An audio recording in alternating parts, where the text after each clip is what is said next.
Sadar kena. Kui, salde. Dia dah baru ke boya sih gili. Kerja yang main. Geja batai naik komen aja kasih. Kui. Sate ya. Bisa tak boleh kasih. Laki.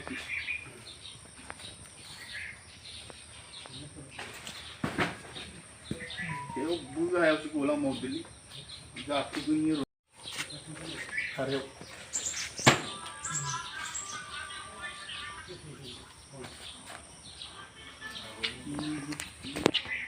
Makai.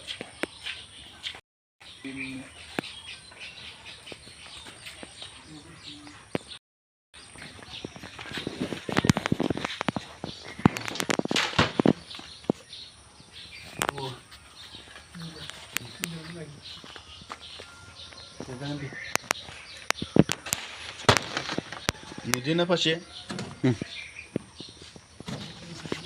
Ini jurah sih kan be, waktu nego, dun balai. Thai sih pun tuh aneh deng ke. Isi lancar ini Facebook mah baru kenal yang tu. Kemudian dah ni. Macam tu. Thai jauh lu. Malah nasi kau sudah semua jadi je. Nunggu. Oi, muncul ni kemun. Cabai deh. Pangdrai batai mana? Itu je boy.